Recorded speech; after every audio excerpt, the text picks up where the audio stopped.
So today we will be going over 3 steps to running a successful business. I'm going to be letting you in on my secret of how to design a roadmap for your business. This is like super important because I think a lot of the time, as we'll see, we get all over the place and it can be really hard to know what to focus on.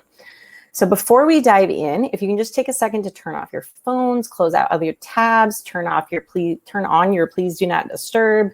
Just get rid of any distractions and give yourself this time for the next hour. I know it's really easy to try and multitask through these webinars, but I encourage you, like, you and your business are worthy of paying attention to. So let's start doing that right now.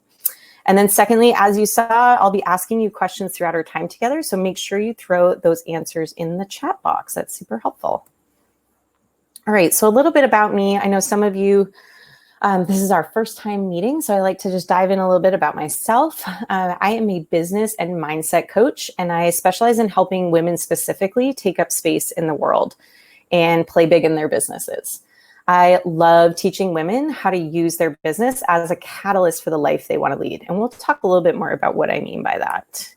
I am also a mom. This is baby Bo. Bo is 9 months old now. And I created my business before I had a baby with the full intention of maintaining it through being pregnant, as well as through maternity leave and then after the fact. I also scaled my business while pregnant and have had my highest grossing months since having Bo. And again, he is only 9 months old. And this is all because I have a framework to work off of. I do not have an abundance of time. If you are a mom, you know that. Like, there's no extra hours in the day for me to work on my business. So having a framework, having a roadmap for success is crucial in order for me to really be able to show up. So I love being really clear about learning objectives and what we're covering. So today we're going to cover 3 things. The first is the difference between a successful and unsuccessful entrepreneur.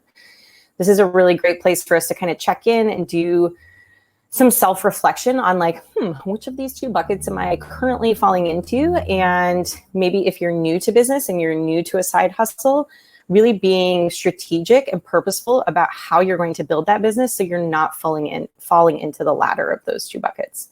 We're then going to go through the 3 steps you need to take to run a successful business. And we'll talk a little bit about how I can support you moving forward. All right, so I think our why is super important. I'm going to ask you in a minute why you started your business or why you're considering starting. But ultimately, I started my business because I wanted freedom. I started my business after many attempts at working in the nonprofit sector, public service, as well as corporate. And time after time, position after position, without fail, I was miserable. I really hated what felt like constriction. It felt like I couldn't be who I was, and I felt like I was constantly being micromanaged. So I'm like big on freedom, flexibility, and autonomy, and ultimately, like, that was what I got when I started my business. So I have quite literally tried all the hats, and they led me all to entrepreneurship. So I'd love for you to tell me in the chat box, what is your why? Like, why did you start your business, or why are you considering starting one? What is that major why for you?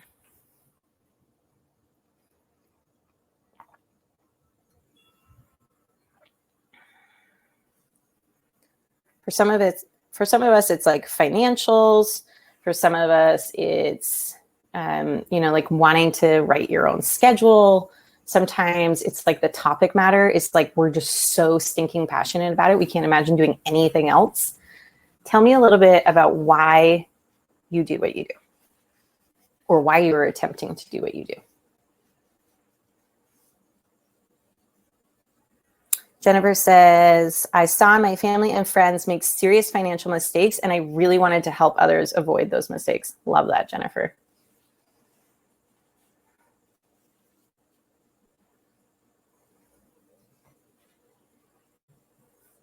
Aditi, I couldn't find a job description that really energized me. Yes, I know that feeling.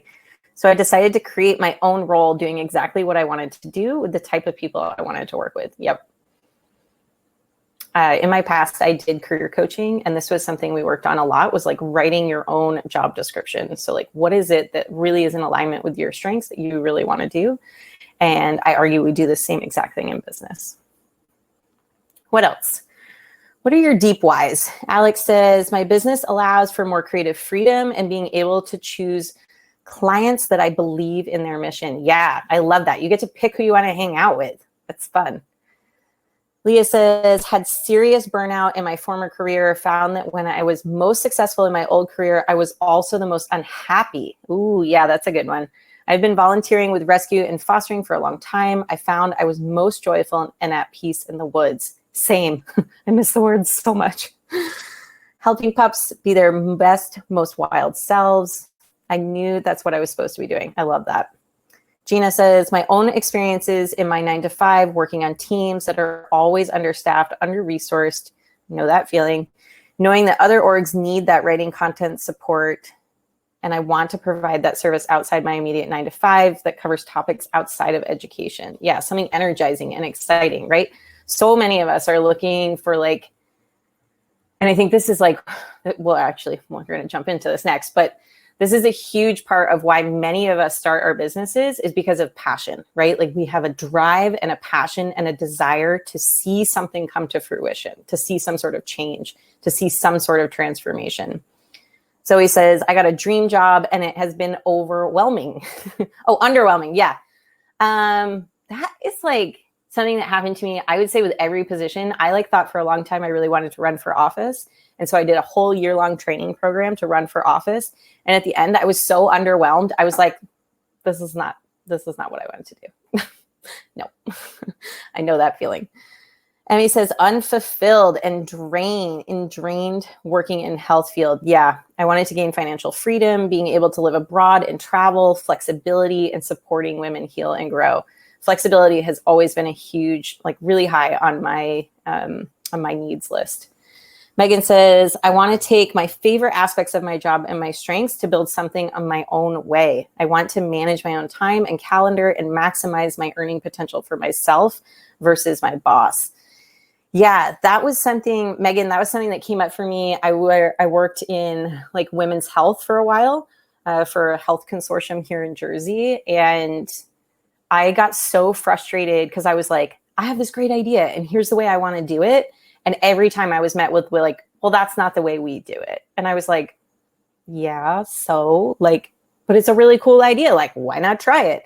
And that's something I love about entrepreneurship is like, I get to really use my curiosity as a strength, right? Like I can try all different types of topics. I can try all different types of marketing techniques. And I can decide for myself which one makes the most sense and which one feels the most intuitive. Totally. All right. So what I wanted from my business. When I first started my business, I wasn't actually really worried that it would take over my whole life because what I was doing, I was so stinking passionate about that I didn't mind working all day and into the night. Sometimes like 10 hours would go by and I would still be working. I had barely eaten. I probably hadn't had any water. My eyes were bloodshot from staring at the computer for too long. But I was so happy because I was in charge. I was so happy because I had my autonomy and I had my flexibility and I had my freedom. The problem was that framework, or I would argue lack thereof of framework, wasn't sustainable. So eventually, I started to reach this place where I had these really high highs and these really low lows. And I would love to know if this is something you experience. But I would have these, I'd like make so much headway in my business. I'd get so much done. Like I'd get all these emails written and all of this Instagram content planned. But these like high highs where I would create so much were always followed by these super deep lows. And I'd be really exhausted. I would stop showing up on a consistent basis and new ideas wouldn't make it to fruition. Ultimately, like I was burning out.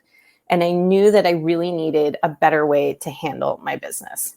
So I'm curious, have you experienced this in your own business or even like for those of you that are still in your careers? Have you felt this like seesaw effect between like totally crushing it one week and then the next week you're completely flopping and you're burnt out? Let me know in the chat. Yeah, Leah, right? It's so hard. Mm-hmm. Yep. Hi, Rochelle. Yeah, there are days where you feel like your brain can't turn on.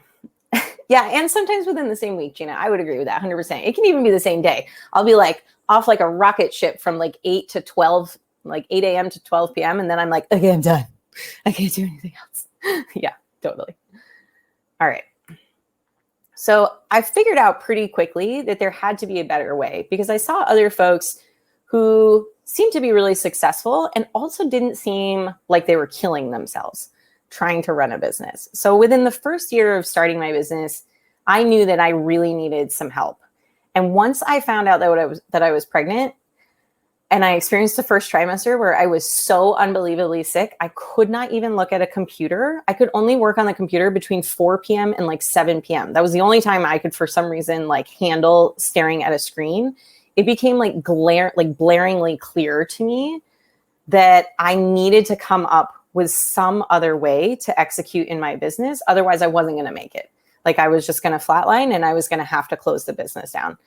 What I realized now, I understand, was that I was expecting my passion for my business to be the only thing sustaining me. And I quickly understood that passion alone just wasn't going to cut it. So I want to talk a little bit about the successful versus the unsuccessful entrepreneur. And I want you to let me know if this is you right now. So the unsuccessful, actually, let's stay here for a sec. So the unsuccessful entrepreneur is the person who is they're expecting 90% of their results to come from that passion, right? And then the other 10% is like systems and automation and structure and boundaries and like all the other things we need for business to work. But when we're in a position, when we're in that seesaw effect, what's happening is we're relying so heavily on our passion and our interest in our business and our interest in our industry topic to drive us through week after week. But the reality is that's not possible, right? Like it's not possible to be 100% in love with your business every single day. And that's why we need other things outside of it. So here are a couple of things that this person says. If I could just get this one more thing done, thinks that the goal is quantity over quality. I'm going to post every single day this month on Instagram. I'm going to show up every single day. I'm going to do Instagram lives. I'm going to have amazing graphics. I'm going to just be there all the time. I'm going to have so much good content. And then you proceed to post for 5 days and you like ghost for the rest of the month. This is a big one for me. First, I'll make this thing. Oh, wait. No, let me make this other thing. Oh, wait, no, I'm going to make this thing, right? We have that shiny object syndrome. You're like looking for the magic bullet and you proceed to never finish anything, right? And then this last one is like, dang, I'm so tired. And you're taking calls every day of the week. You're working 8+ hours a day. Maybe you work on weekends. You say yes to every single business opportunity. You say yes to every single client that walks through your door. You think that the more you take on, the more successful you're going to be. All right. So these are some of the narratives we hear when we're in this seesaw effect. Let me know in the chat, does this sound familiar? Are some of these the narratives that go on for you? Oh, for sure, Leah says. Gina's laughing. Yep. Okay. Glad we're on the same page here. Totally a weird business version of FOMO. Yes, it's right. That's exactly it, Aditi. I need to include that. That's a great one. That's a great way to explain it. It's like, if I don't do what so-and-so's doing, then I'm going to fall behind and I'm going to become obsolete and nobody's going to like my stuff anymore. So I just have to like keep doing what this person's doing. But then you see somebody else doing something completely different and you're like, no, maybe I should go that way. Maybe I should do that thing. I should style my graphics that way. Yeah, I'm going to go that way. And then by the end of the day, it's like you've gotten maybe one thing done and that's it. And probably no sales generated. So if you said yes, I'm curious which of these narratives like feel the most true for you, or is there another voice that's coming up? Which of these do you think you get the most caught up in?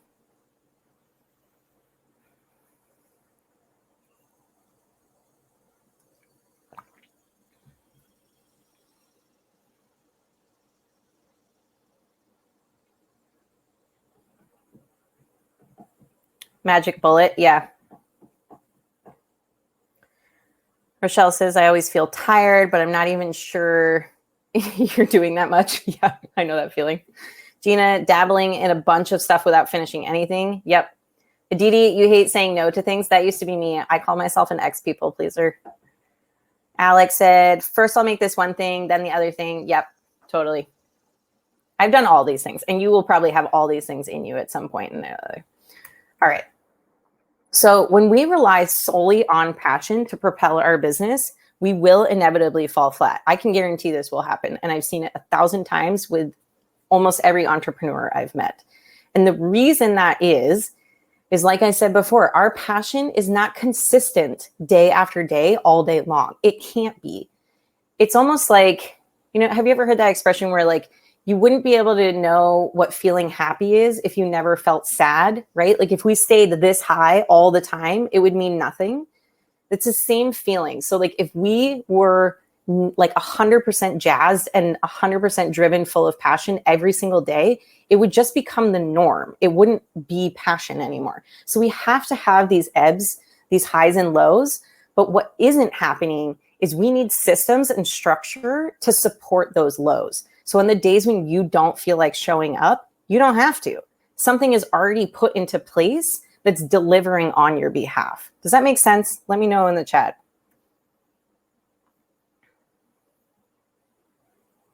Does that make sense? Like the difference, like you're always going to have these highs and lows. The difference is we're trying to create something. Megan, yes, teach me. We're trying to create a framework and a structure so that on the low days, you don't have to show up. You don't have to force it. You don't have to fake it. Yeah, exactly. Okay. So I'm curious if you can tell me in the chat, how do you know personally when you're relying too heavily on passion? Tell me like what comes up for you. For me, when I'm relying too heavily on passion, one of the first thoughts that comes into my head is, I don't know if I should have started a business. I don't know if this was really a good idea. And to me, that's a huge red flag because I know my business is amazing and wonderful and I love it. And I know the vast majority of the time I do. And so when that thought comes up for me, I know something's off. I know I'm under supported. I know I need to be relying on my systems and structure more than my passion. Yeah, Rochelle, you have the same issue. Gina said, I talk about the idea a lot without actually moving forward. Yeah, even if it's just an outline, totally. Leah, did I take on way too much? Yeah, we start to question like, am I capable of this? Is this too big? Am I even any good at this? Is this in my skill set? Aditi, when I'm blindly doing something because it feels like something I should do. Yeah, so this is like, sometimes we can get really caught up. I'll do this. This is another one I'll do. If I'm relying too heavily on passion and I'm starting to burn out, I'll start doing like super random weird tasks, like organize my closet or go through the silverware drawer and see if any of the forks need to be retired. Like random shit that has nothing to do with anything and isn't moving me in the direction. But it's a way for me to like not feel like I'm doing nothing, but also still avoid the issue at hand, for sure. All right. So what's the alternative? We've talked a lot about like what the issue is. Let's talk a little bit about what the alternative is to this unsuccessful entrepreneur. So this is the Masterful Mamas framework. This is a framework I created, and we're going to go through it. So in the Masterful Mamas framework, we have 3 key pillars to success. We have intuition, genius, and operations. And when all 3 pillars are balanced equally, we will see success in our business, and we're going to see a lot of joy and ease throughout our whole life. So what I love about this framework is that when these 3 pillars are balanced, we also see balance in our personal life. We see balance like in our spiritual energy. We see balance in our partnerships. Like when I'm in alignment with this framework, I'm not getting upset with my husband. I'm not getting pissed that my baby woke up early from their nap. I'm exercising regularly. I have time to make good food for myself. I'm showering. That's a big one for me. That's a big red flag. If I'm like, I don't need to shower, it's fine. I'll just get on my computer and work. Like that's a big one for me, that something's out of alignment. I'm not creating the space and time to like just basic care of myself, right? So what we're going to do is get some clarity on each of these 3 pillars. And definitely let me know if, as we go through this, if you have any questions, use that question button. Feel free to throw them in there.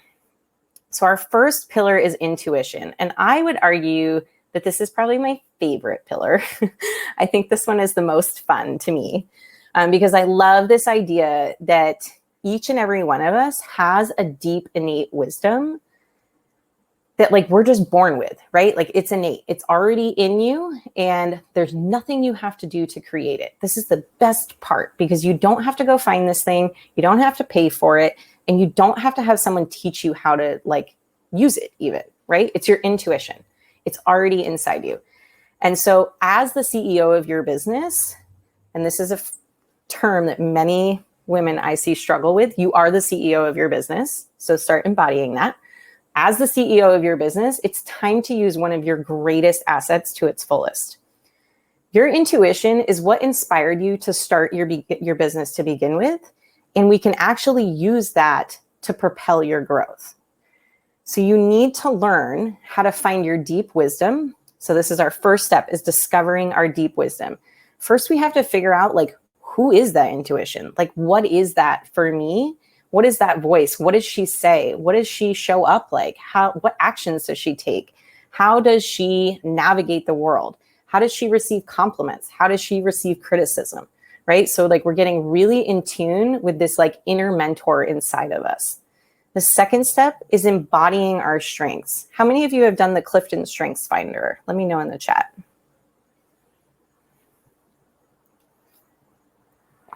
And if you have done it, feel free to throw your 5. Sorry, my babysitter just called and I'm like, she never calls. I'm like, are you okay?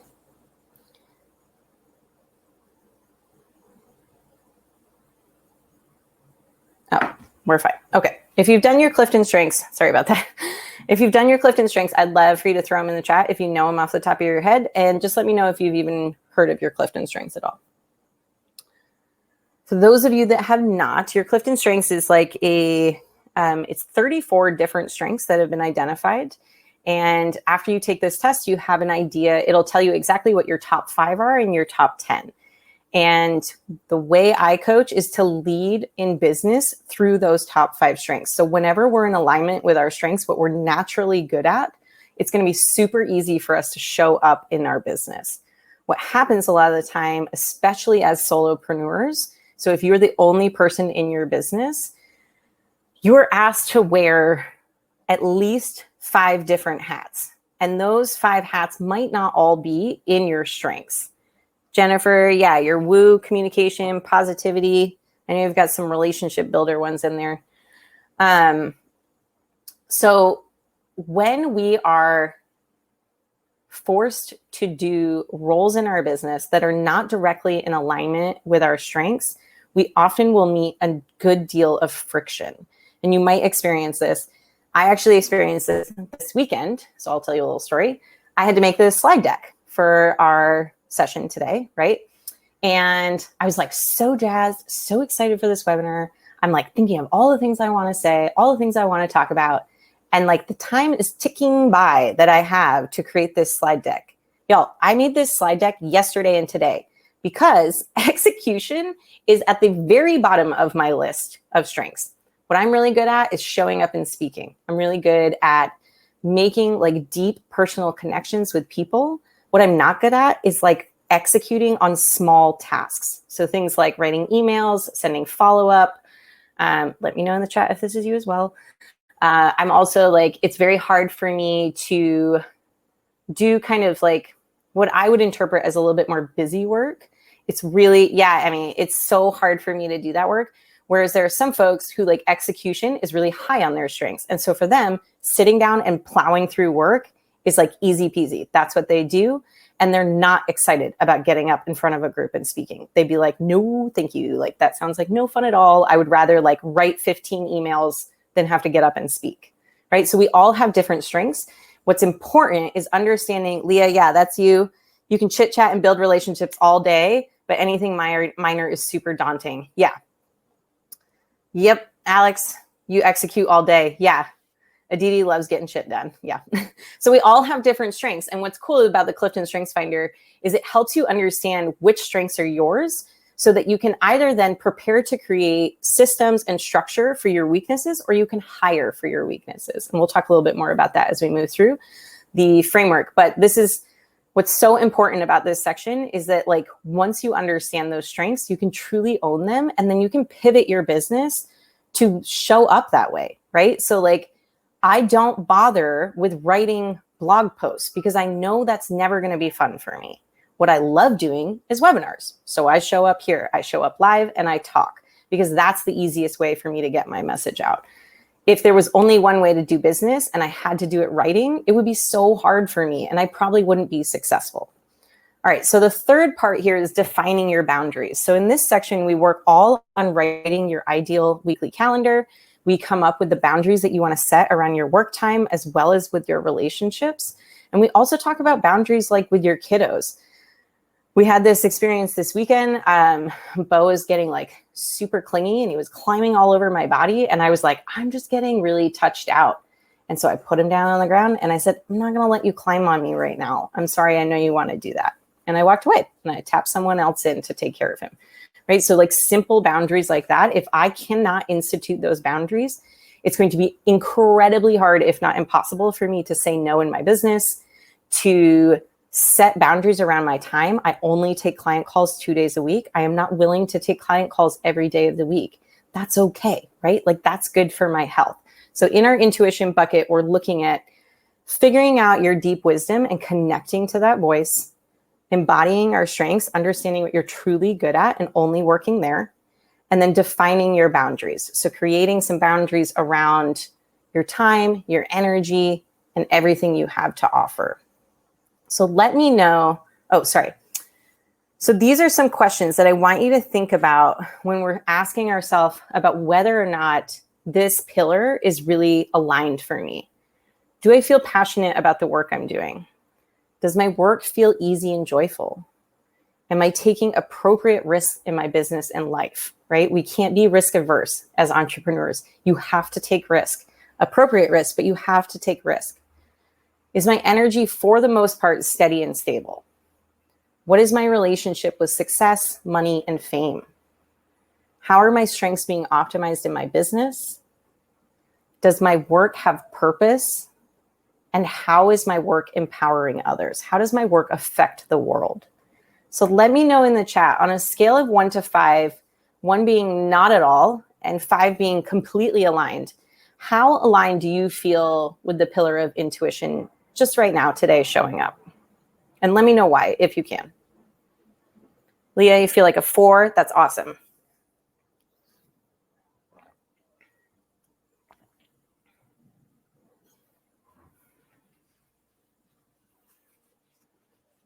Leah, what would make you a 5?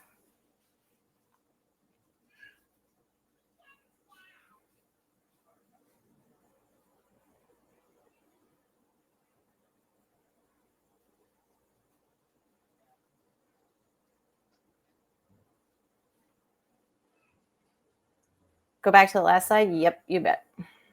To the questions.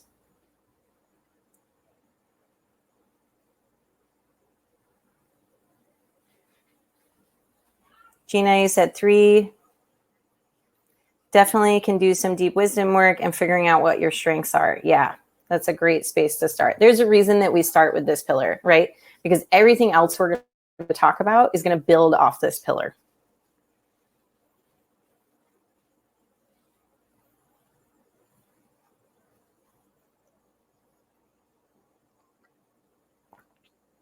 Leah, you said your energy could be more stable, still work in your previous career, working toward taking the risk of leaving it fully behind. That's a big one, yeah. Aditi 3.5, like your specificity. Sometimes I wonder if my strengths and passion are actually aligned. Yeah, that's a big one. For me, they weren't, guys. When I first started my business, my strengths, so what happened, and we can talk about this, I think we should probably have another webinar on this, but we can talk about the difference between your zone of genius and your zone of excellence. And so like previously, I was working in my zone of excellence. It was something I was really good at. I got paid good money. It wasn't hard. There wasn't a lot of friction. like it was okay, but it wasn't what I was passionate about, right? And so like, even though my strengths were in alignment, my passion wasn't. And so we need both of those to come together to feel really good. Rochelle, you said 2, feels like I've lost some passion and energy is gone. Plus I have no idea what strengths I have. Yeah, so that would be a really good starting place for you. I bet you anything that your passion and energy is not gone. It's just that you've been zapped so hard and you feel you're so out of alignment that it's really hard to tap into that passion. I really believe that we always have our passion. Like, it is our intuition. It is deep down inside us. And sometimes it just gets covered up with so much crap. And it gets covered up with so many people telling us what we should be doing and what we should like and what we should be grateful for, and like shitting all over ourselves, that it can be really hard to tap into that. Alex, you said, I love designing. I'm great at it, but I'm terrible at selling yourself. Yeah. Passion and strengths are not on the same page. Sure. Leah, there was one other thing you said, to taking the risk of leaving your job fully behind. I held on to a part-time like contract position, and it was like negligible money, to be honest. But I held on to it for the first year of my business. I was so afraid to let it go because I was like, if I let this go, I'm all in. And what happens if I fail, right? Like, what if I don't make it? What if nobody buys my services? What if no one shows up? And then I've let go of this cushiony, safe little space that I have, right? Like, that's so scary. But the other thing is, if I didn't let it go, I never would have grown. There wasn't enough time in the day. So we can talk more about that. All right, let's move on to the second bucket. The second bucket is genius. All right, so once you've connected to your deep wisdom, you've discovered your unique strengths, and you've established the boundaries you need to give yourself space and time to work, it's time to focus on your genius offering. In this pillar, we work on identifying your dream clients. Who is it you really want to be working with? We design the genius offer that only you can deliver. And we tap into your own mode of intuitive marketing and selling.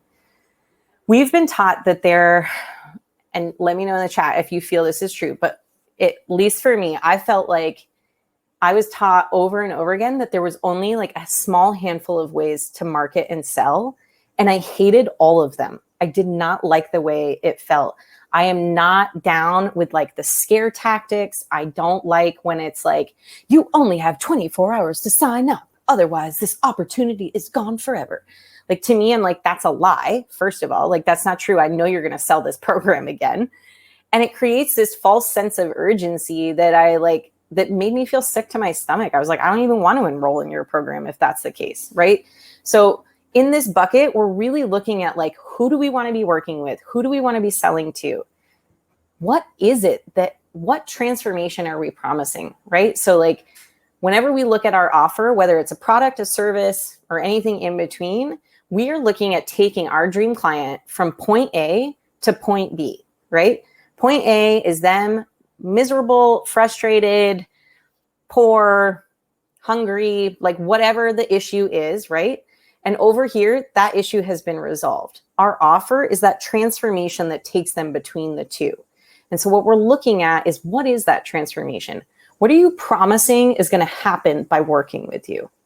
We need to get super clear on what are you promising is going to happen when you enroll in my service, in my program, in my course, in my one-on-one, whatever it is, right? And then we need to be able to market and sell and show up in a way that genuinely feels good.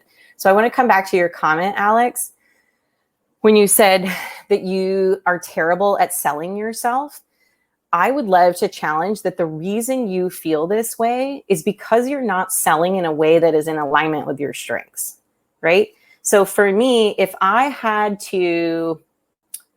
the only way I could sell was by doing like scare tactic marketing, and I had to do a 5-day launch sequence where I'm telling you for 5 days that you only have this one opportunity, and I'm making up all these lies around my service, that would feel horrible to me, right? Like, I would not be able to go through with that. I would also feel terrible about selling myself, which is why all of my programs are open enrollment.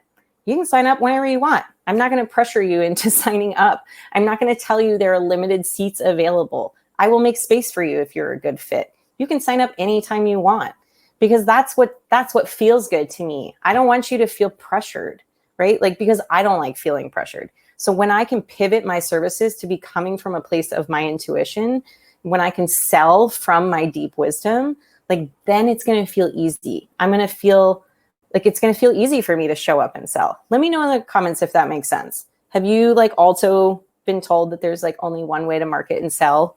Maybe it's like you have to post on Instagram 5 days a week, or you have to talk about these 3 things always, or like whatever it is. I'd love to hear.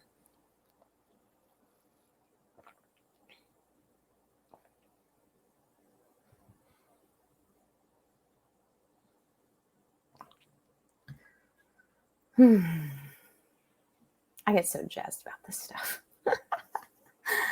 Gina, yeah, lol, in my current 9 to 5, I'm the social media manager and I'm constantly being told how to do my job. Yeah. I'm like, please don't tell me how to do this.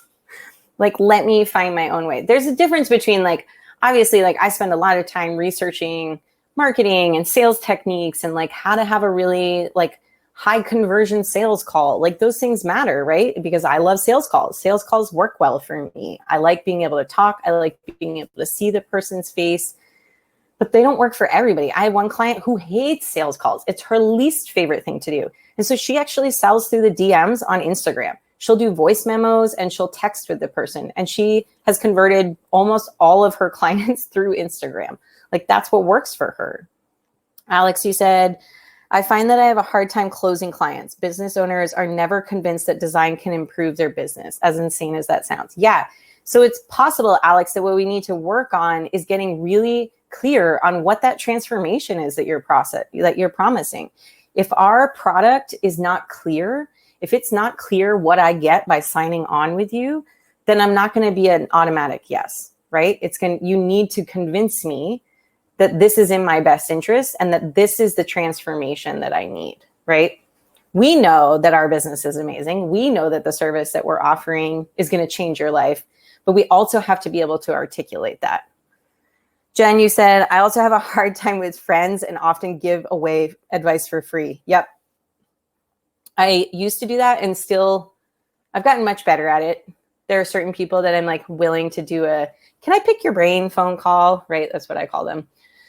And I love to just kind of limit, like, again, this is going back to our boundaries in the intuition bucket. We need to have those strong boundaries before we get ready to sell. Because if the boundary isn't strong, someone's going to walk right over it. Totally. All right. Some questions around this bucket. Who do I truly want to be working with and serving? What does it look like to only serve my dream clients? This was a big one for me this last year, y'all. I was seeing people that I was like, we are not a good fit. Blah.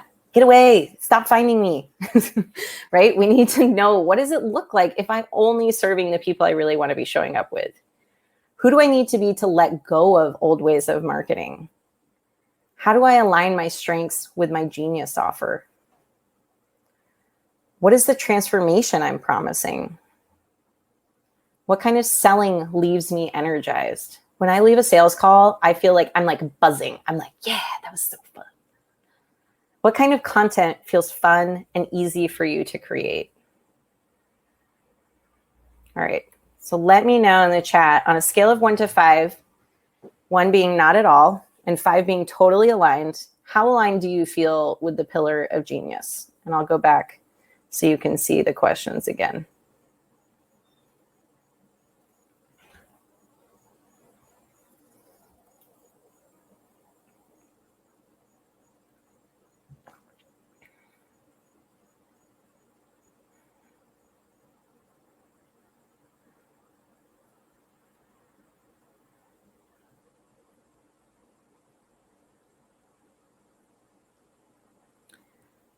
Leah, a 5. Yes, I love that.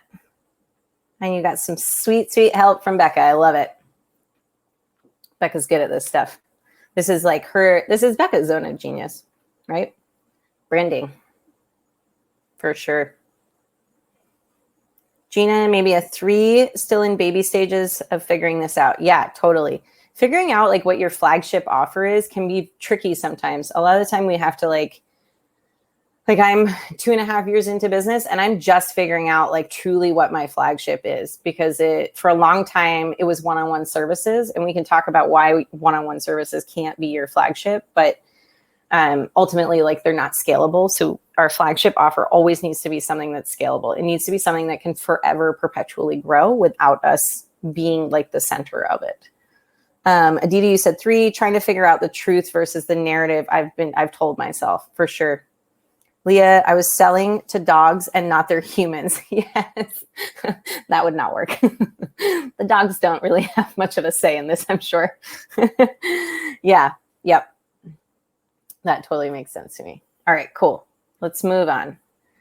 Last bucket. So last bucket is operations. I think of operations as kind of like, once you've got the first 2 buckets down, this stuff is like easy peasy and super fun, and then also kind of terrifying because you have to like actually show up in the world and deliver the thing.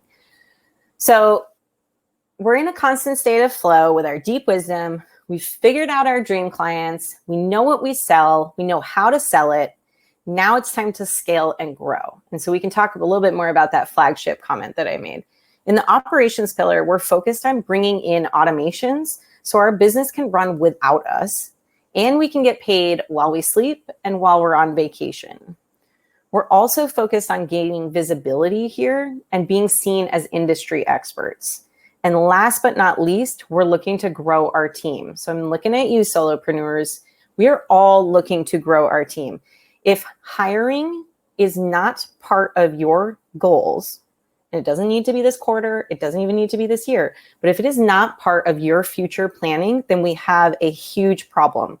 Hiring must always be a part of the plan, okay? So the first step is going to be to automate our systems. So there are lots of different wonderful, many free tech platforms that are out there now that can help us automate our systems. This is going to help us in a way that we don't have to, for instance, handwrite every single email. We don't have to be there in order for you to accept an offer and pay. We don't have to post to social media every single day because it's already scheduled and planned in a program.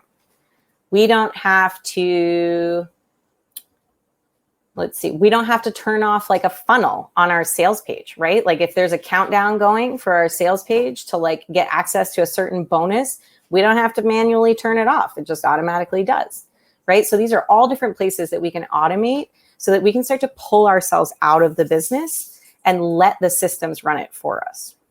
The second spot here is step into your spotlight. So I actually have, let's see if I can find it fast enough, but I have a free workbook on this, and it actually walks you through 10 different ways to gain visibility in your business. This is a really good one because I really believe if we are not willing to be visible, if we are not willing to show the world the amazing work we've done, the genius offer we have created, if we can't show up and show that off, it's never going to sell. Nobody's going to come like knock on your door and be like, hey, Leah, you know what? I just had this dream, this idea that you were amazing with dogs. So I just thought I'd walk by and see if that was true. Is that true? Do you have space in your program? Right? Like that's not going to happen. Nobody's just going to like throw money your way. So we have to be willing to show up and talk about ourselves in a way that feels good, in a way that feels authentic. And then lastly, that hiring your team part, right? So we need to be, whether it's just a virtual assistant or you're looking at a program director or like whatever the next big hire is for you, maybe you're looking at a junior financial planner. I know someone in the chat is. We need to be able to scale our businesses because they have to be able to grow beyond us. Otherwise, the moment we get sick of it, even for 1 second, like the whole thing implodes, right? Like that brings us back to the successful versus unsuccessful entrepreneur. If we are relying 90% of the time on our passion, we will fail. It won't work. So we need to have other people in play that are taking up the pieces that aren't fun for us. And this, for me, like this looks like hiring an executioner, right? Executor, not executioner. I need an executor, right? I need someone who is going to take all the genius that I created and is going to put it into emails and schedule it on the calendar and like get all of those tasks done for me so that I know when I'm showing up and I know what I'm talking about. If I don't have that executor, it's very hard for me to ever grow. I'm going to stay flat. I might be successful, but at a low, like a minimal level of success. And that's not what I want for myself. All right, so let's look at these questions. Can I get paid while sleeping and on vacation? How many hours and days of the month am I working? What's my relationship with visibility? How do I feel about showing up and being visible? Are my systems creating space for me to try new things, or are they a headache, right? Sometimes we try to bring systems on and they just become a headache and it's more work than it would have been without it.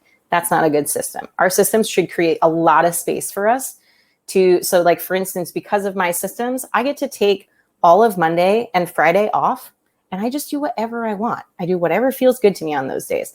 I will usually I will do some amount of work, but it's only stuff that feels interesting and that feels easy and fun.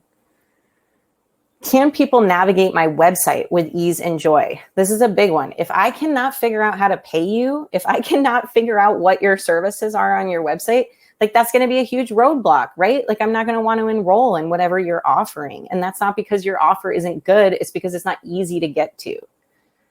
Do I have the support and team members to do what I want? I would also like to add that childcare support falls into this as well. So for some of us, this means we need to hire a babysitter. This means we need to enroll our kiddo in daycare, right? We need to get that support so we have time to be with our business.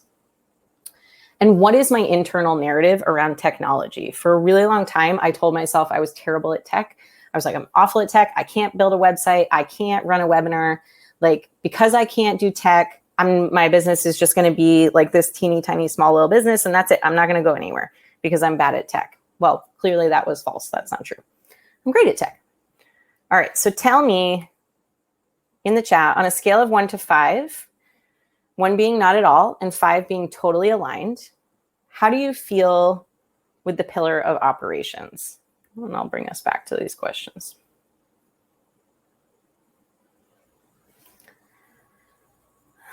Megan, I'm just coming back to your comment. You said a 2 for genius. Currently thinking about this and realizing how unclear I am on this. Confidence is an issue in figuring out what I offer that's different from competitors. Yeah. Oh, -2. Lol. Sorry, girl. Didn't see that. Yeah, let's work on that. We don't need you in the negatives. Yeah, it's I think when we're unclear of what we offer, this happens to me. I become hyper aware of what other people offer. Does that happen to you, Megan? It's like I become unclear of what it is that's unique and special about me. And then I become hyper aware at how good everybody else is at what they do. So I'll be like, there's a million other business coaches out there and they're all way better than me. Who am I? Why should I even show up? There's no point in even doing this webinar because there's a gazillion different other business coaches out there that could teach you this framework way better than I could, right? Like that becomes my narrative really quickly. And that's not true. Leah, you said a 2, need to be a bit more visible. Yeah, suck at creating systems. Currently, I'm not great about collecting payments and tracking that. Need to set up a system for that. Yep, for sure. There should never, so I'm a big fan, and I know this can change a little bit, especially if you are in consulting work, but I will not work unless I have been paid. That just does not happen, right? Because it's too easy to get down that track where people start back owing you, and it is very challenging to get someone to pay for something they've already experienced versus something before they have experienced it. Let me know in the chat if this has happened to any of you. But if you try to get someone to pay for something after they have already had the experience, it is 10 times harder than getting them to pay for it before you began. Zoe. Yep, Alex, that works. As long as it's working for you, then it works for me. Trust goes halfway, yeah. So you said 1, I feel like I haven't made progress on business or hustle ideas because I don't have systems that allow me to begin to take the time to work on them. Yeah. So Zoe, this is a really good point, because even though I have systems at the end here, if we don't have, and I think this is why, like, let's see if we can go back fast enough. This is why we have define your boundaries in the beginning, because we need to get really clear on our boundaries and our personal systems, like our personal calendar and our personal availability. If that is not like set in stone and those boundaries aren't crystal clear, there will not be time and space for you to work on all of this other juicy stuff, right? So we have to first carve out the time and make sure that people are respecting that time before we can create what our genius offer is, and then before we can create all these systems to make sure that we get paid. Megan, you said 0 on visibility. So terrified of being visible. Very introverted, not used to having my voice and face out there. For sure, Megan. And so this is where playing to your strengths is going to be really beneficial. So we need to figure out what is a way that you do feel comfortable being visible. And this isn't to say that like y'all shouldn't ever try hard things or step outside of your comfort zone. Like I can assure you, the first time I did a webinar, I like felt like I was falling flat on my face and it was terrifying and I was like sweating.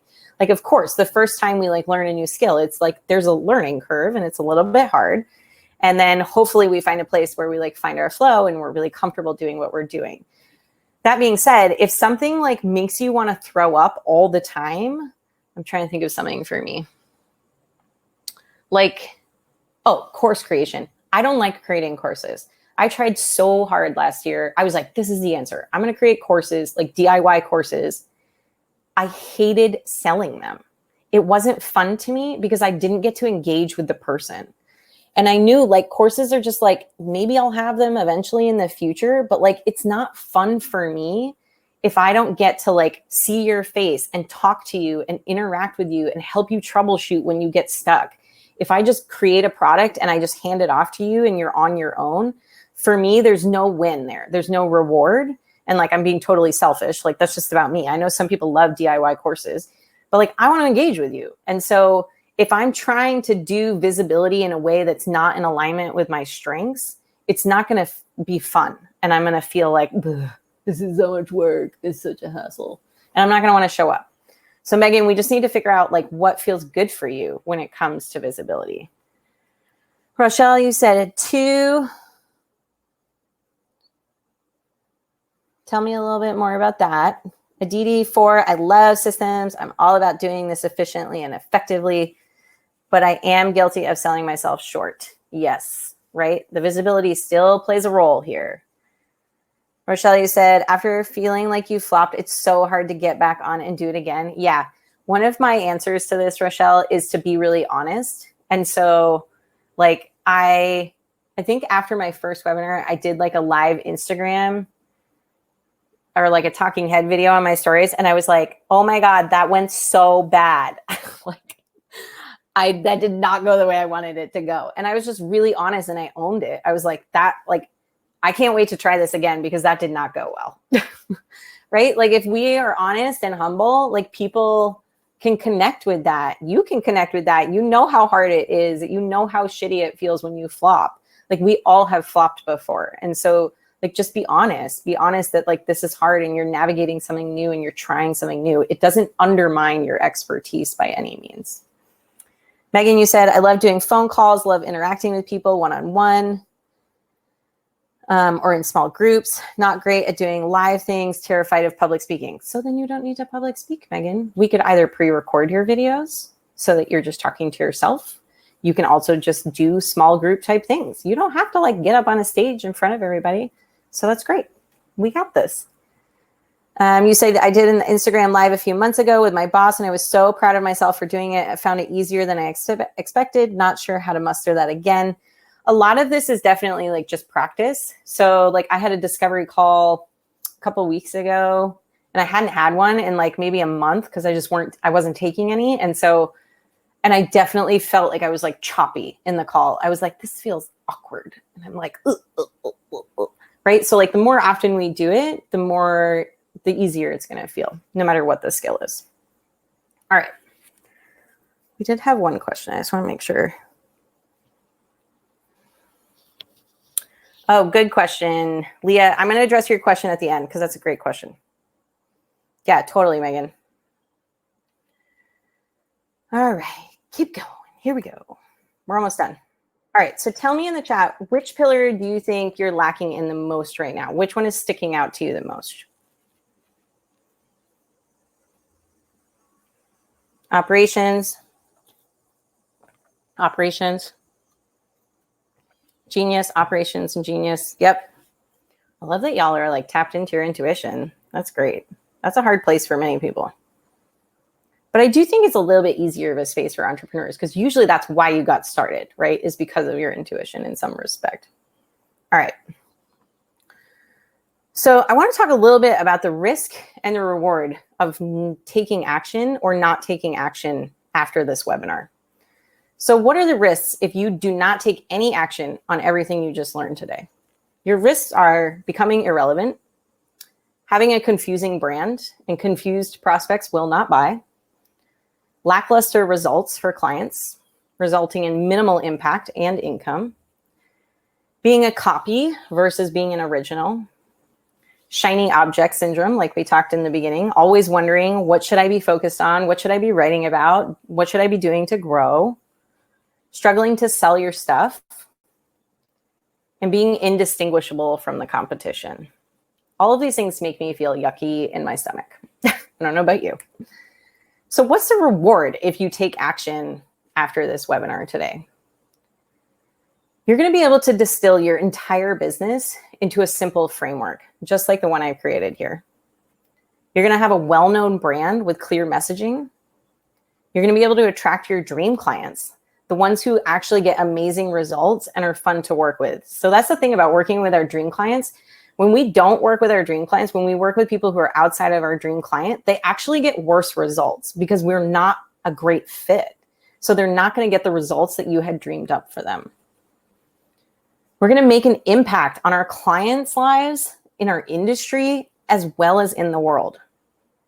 You're going to lead your clients down a clear path in everything you do, whether it's your newsletters, your courses, your workshops, your services. Everything is going to have a really clear path. You're going to put a permanent end to busy work. Hooray! And you're going to have a way easier time selling.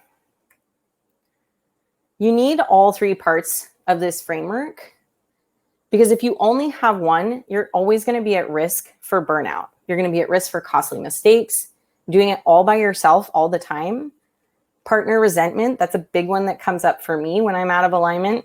Hitting a plateau, right? If you're making the same income year after year, something's wrong. We know something's wrong.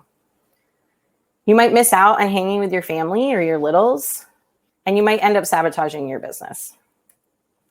So when it comes to implementing this entire framework, growing your business and supporting the life you want to be living, it is so stinking helpful to have some extra support. This is where Masterful Mamas comes in. So this is my high-touch group coaching program that's for women entrepreneurs. And these are folks who are ready to use their business as a catalyst to creating the life they really want to be leading. This is Becca. Becca has worked with me for the last year. Together, Becca has achieved her highest revenue ever month and quarter in 4 years of business. And she was actually able to do this with sustainability and without burnout. And she's continuing to climb, right? So like she wrote this a little while ago and has since had another higher month. Her past month has been even higher than this one.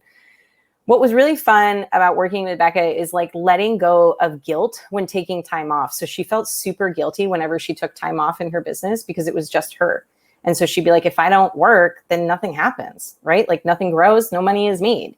And so we worked on hiring. We worked on getting her out of this guilty cycle that she was in and teaching her that like she's really capable, that like she can do this, that she can bring on these tools and resources, and it can feel really supportive the whole way through. So let's talk a little bit about what's inside Masterful Mamas, and then we'll move on to our Q&A. So Masterful Mamas is a 12-month curriculum.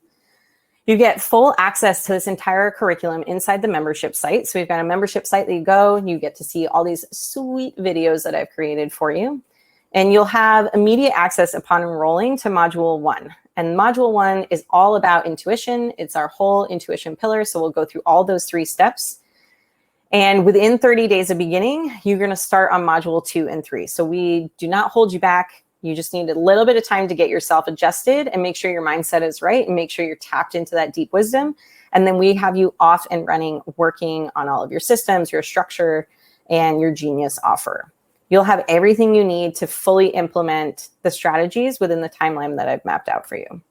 We have weekly live coaching calls. We also have a Masterful Mama in the group. Jen, if you want to say hi. So every week we go live, which is pretty awesome. It's like a lot of coaching. These calls are exclusively for Masterful Mamas clients.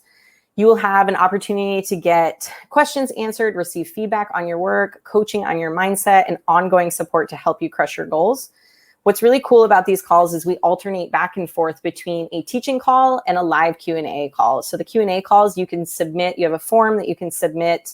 You can submit a sales page. You can submit interview questions. If you're going to be hiring someone, you can ask for my eyes on any piece of work that you have. And then on the alternate weeks, we go through a training. And so those are live trainings where I'm teaching you how to do something, teaching you how to implement something in your business to make it grow.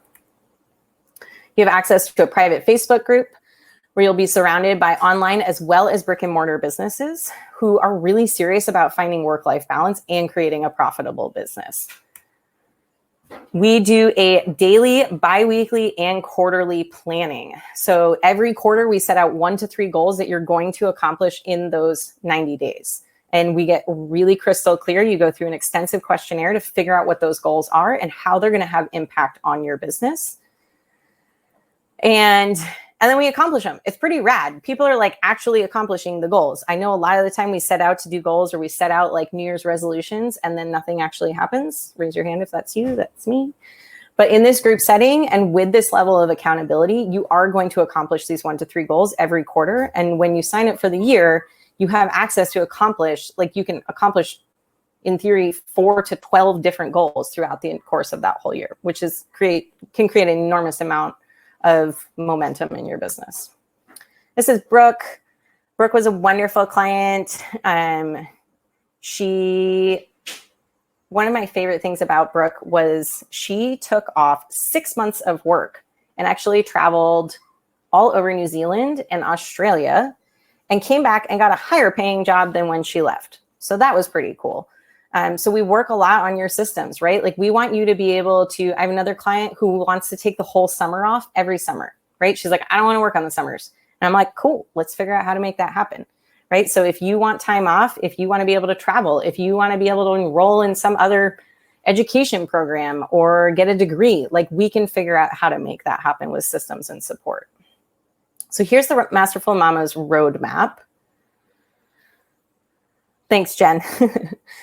So in the first 30 days of starting the program, you'll start your 90-day cycle. You'll identify your 1 to 3 goals and you'll complete module 1. Within 60 days, you're going to adjust that 90-day plan if necessary. Sometimes we find like the goal that we set, we're like, that actually wasn't really my goal. Here's my new goal. This is what I really want to be doing. Sometimes it takes a little peeling away to figure out what we really want to be doing. And then you will begin module 2. And then within 90 days, you're going to wrap up that 90-day plan. You're going to have those 1 to 3 goals accomplished, and you're going to begin module 3. You have ongoing implementation support, feedback, assessing results, and continued growth throughout the whole program. This is Susan. Susan engaged with my coaching services a little while back when she was looking for a career change. And one of the things I loved about working with Susan was like, it can be really hard to see our transferable skills. And Susan was a great candidate for that. Like she had so many transferable skills, but when we are deep, like steeped in our work, it can be hard to see how what we do could be applicable somewhere else. And this happened for me, like when I transitioned, I pivoted my business last year. And at first I was like, I don't know how I'm going to do that. But you can start to really quickly find when you're working with a coach and you're working with a community, that there are things that you already do that are easily applicable in other places. And so that's looking at your strengths and figuring out how those are like the foundation for multiple different places you can be working. All right, so what's the investment? When you enroll today, you will get everything you need to become the business owner you want to be. Creating your own work-life balance, transforming your business into a catalyst for change. We've got all the templates, processes for every step, weekly coaching with me, personalized feedback on your work, and the private Facebook community. If you pay in full, you do get access to 2 30-minute one-on-one coaching calls with me that you can use at any point throughout the year. So next year, I will be launching this program, and the program will be over 10K. This is like my flagship offer. This is what I am working on growing over the next couple years. However, right now, you could just sign up for 1 month for $497. Not a big commitment. You can pay for the full year for $5,555 and save $409. There's a little button below that will take you to the sales page. You can check it out. But I've actually opened it up so that you can just do this monthly, and there's no time commitment. There's the pay in full bonus. If you pay in full, you get that access to those 2 coaching calls. But what I really like about this program is that there's no deadline to enroll. Like I said at the beginning, I'm not into scarcity marketing. That stuff doesn't work for me. So I want you to know that like you can sign up for a month and try it. And if you don't like it and you're like, you know what, this isn't what I need right now, you can stop at any point in time. You can just go month to month for as long as you want. You can also sign up for the year and make a commitment to yourself and to your business, save some money, and get some private coaching. So those are all the options. So yes, you can really just quit after a month. There's no gimmicks here. I'm just like, this is what it is. I really believe in this program. I believe it works. I know it works. I see it working for other women. And I want you to have access to it without it being stressful. And the last question I have just pre-populated here before we dive into our Q&As. I'm not a mom. Can I still join? Absolutely. Half the people in Masterful Mamas right now are not moms. And the reason it's called Masterful Mamas was for me, like this deep need to have a space to navigate business with folks who are going to understand that sometimes I'm not available, right? Like sometimes my baby is crying and he needs me, and that's just my priority that day. And I needed to have a space where I felt like that was okay. And every business coaching space that I saw, it felt like it was so business driven that there was not a lot of thought given to all the other aspects of your life outside of business. And that was a really important factor for me. I wanted to know that I was going to like be accepted and welcomed like in all aspects of my life, right? Not just my business, that like my family mattered, that my spirituality mattered, like all of that stuff. So not a mom, not a problem. You're still welcome. All right, so let's hop into some Q&A. I'm going to stop sharing my screen for right now. And I would love to hear what questions you have. I'm going to go over to, actually, I'll start with Leah's question, but feel free to either throw them in the chat or throw them in the questions, question and answer tab. All right, so bye, Jen. So nice to see you. Thanks so much for your little testimonial. Appreciate it. So Leah said, hiring seems so scary. How do you let go of supreme control to let someone else in? Okay, so I'm curious, Leah, is the scary part of hiring for you the fact that you have to let go of control, or are there other aspects of hiring? For me, the scariest part of hiring was like, what if it doesn't work out? Like, what if I can't pay them? And then I have to like let them go. That seemed like super scary for me. So tell me a little bit more in the chat around this like idea of letting go of control. Are you afraid they're going to do something wrong? What is it that's coming up?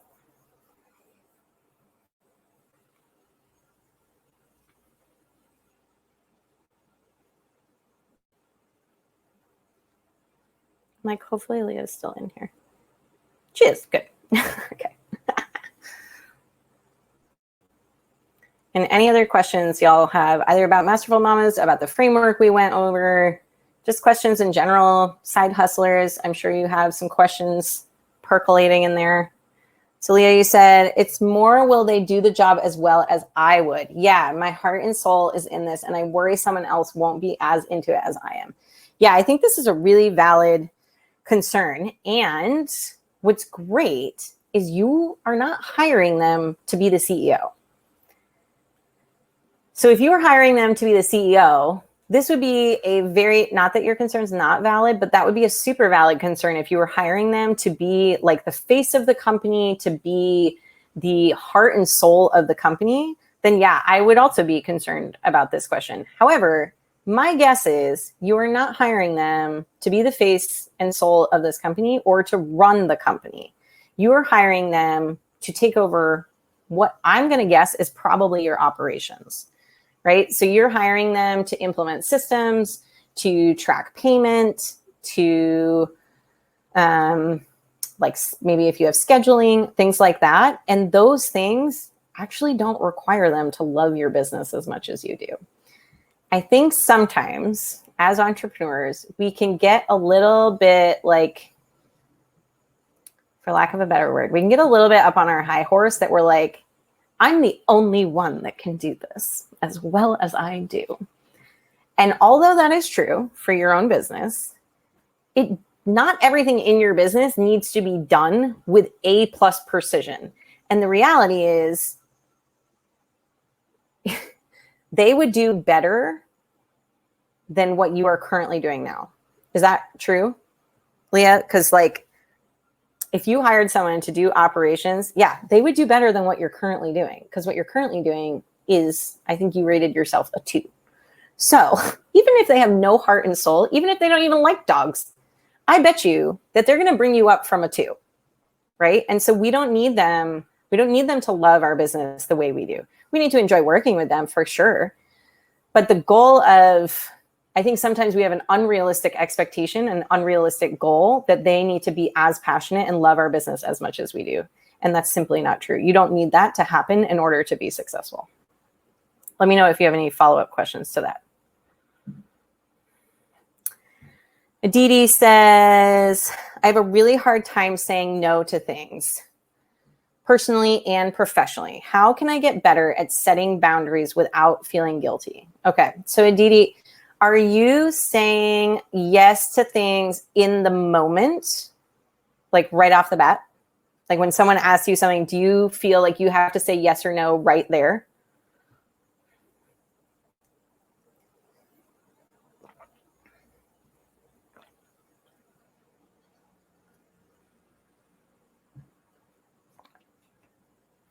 Yes, or at least leave the door open. Okay. So what I want you to do, the first step is to say, that's a great question. I'm going to need to think about that and get back to you. And then you can set a timeline. If you want to say, you can say, can I get back to you by the end of the week? I want you to give yourself at least 24 hours before you say yes or no to anything from now on. You're no longer allowed to say, unless it's like, hey, Aditi, do you want this free creamy? Then you can probably say yes to that, because I would say yes to that. And for those of you that don't know what creamies are, they're the most delicious ice creams. But aside from a creamy, any other question, you're going to say, that's a really great question. I'm going to get back to you by X date with an answer. Okay, challenge accepted. I love it. What needs to happen is you need to give yourself space and time to process and tap into your intuition. When we answer questions, especially questions that are going to pull from our energy, if we are answering those questions on the spot, it is very hard for us, unless we are like rapid fire decision makers. We love saying no. We are 100% in alignment. It is going to be really hard for us to know how we will feel about that decision in the future. And so we need to take a little bit of space and a little bit of time to process, all right, if I say yes to this, what will that look like? What will happen? If I say no to this, what would that look like? What would happen? And you will be amazed at how many things come up for you if you just give yourself a little bit of time to deliberate the two sides, right? Like draw a pros and cons list. Take some time, talk it over with a friend. Call someone you trust to ask them their opinion. It's important for us to have that space and time. All right. Any other questions around that? Any other questions in general?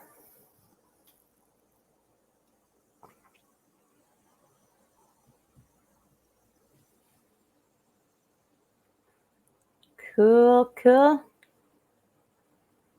This was a juicy one. You guys were awesome. Thanks so much for asking great questions and for contributing. I love when the chat is all fiery like this. It makes my heart warm. It's super fun hanging out with you guys. All right, if there's not any more questions, I'm going to throw my email here in the chat box. At emilylee.com. If you have any follow-up questions, feel free to shoot them over there. Let me know. You can always engage with me at Emily Ely Coaching. I know, right? Can we just like hang out all day? Well, if you join Masterful Mamas, you get to hang out with me every single week. And those calls are on fire. We have a really good time on those. So follow me, hang out with me, come talk with me on Instagram. That's the most active place I usually am. Thanks, Megan. I'm so glad it was fun and inspiring. Yeah, and if you have time, like shoot me a little note, shoot me an email, shoot me a DM. Let me know what was the number one thing that you took away from today. I love to hear like what stuck out for you and what really helpful for me as I keep tailoring these webinars moving forward. I love hearing from you. Thanks so much, Emmy. It was wonderful hanging out with you. I hope y'all have a fabulous day, and we'll talk again soon. All right. Ciao, ciao. Bye, Gina. Bye, Alex. Bye, Megan. See you later.